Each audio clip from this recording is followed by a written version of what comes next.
देखिए, वेद के बातों को समझने के लिए गुरु के पास जाना आवश्यक है। गुरु के पास बैठना जरूरी है, गुरु से बातें सुननी जरूरी है, तब जाके कहीं वेद शास्त्र की बातें समझ में आ सकती है। अन्यथा तो प्रश्न तो उठा ही सकते हैं हम आप कोई भी, परंतु जो वाणी वेद में लिखा गया है वो कतई गलत नहीं हो सकता है, साबित कोई नहीं कर सकता है।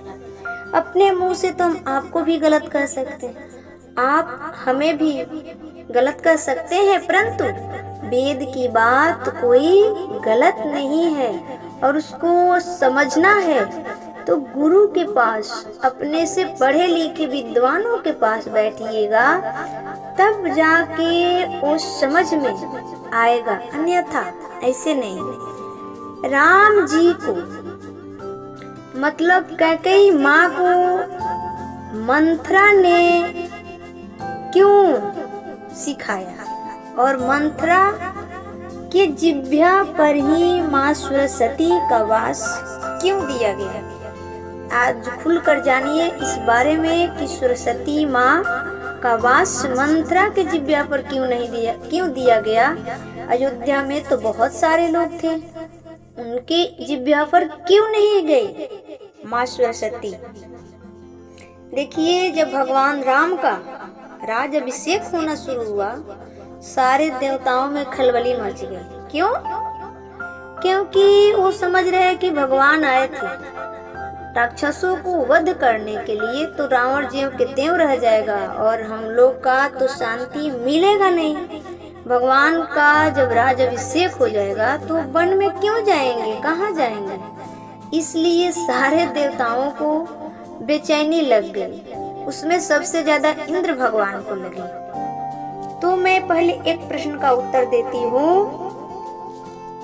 कि जो मंथरा थी वो अयोध्या की नहीं थी, और अयोध्या का नियम है कि बच्चा जब जन्म लेते हैं तो उसके मुख में अयोध्या जी का जल 1 बूंद 2 बूंद जो हो डाला जाता है। लेकिन एक मंथरा ही ऐसी थी जिसके जन्म लेने पर उसके मुख में सरयू जी का जल नहीं पड़ा था।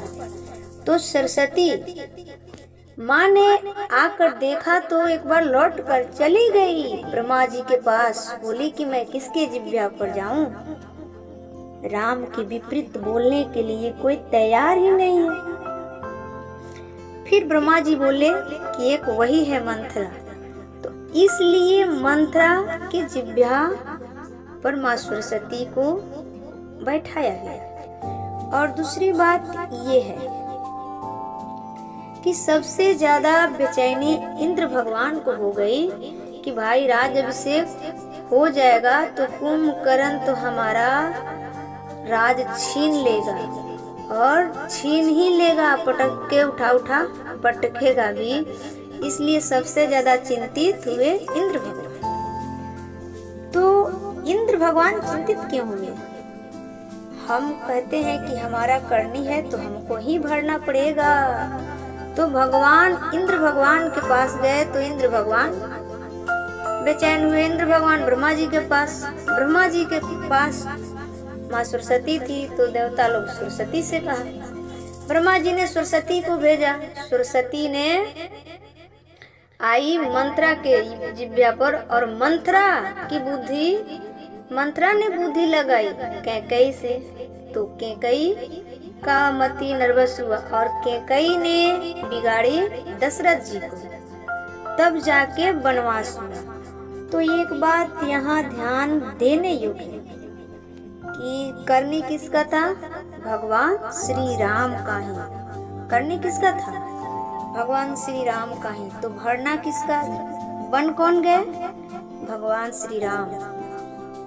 तो जिसका करनी होगा उसी को भरना भी पड़ेगा। भगवान राम ही इंद्र देव के रूप में वहां जाकर उनको बेचैनी लगाए और उनसे कहा कि ये राज अभिषेक हो जाएगा तो सारे राक्षस बच जाएंगे, तो फिर आप लोग का क्या होगा। इंद्र भगवान बेचैन होकर आए ब्रह्मा जी के पास। ब्रह्मा जी माँ सरस्वती को भेजी। सरस्वती मंत्रा के जिब्या पर गई और मंत्रा ने केकई का कान भरा और केकई ने दशरथ जी से वरदान मांगा तो राम का वनवास हुआ, जिसकी करनी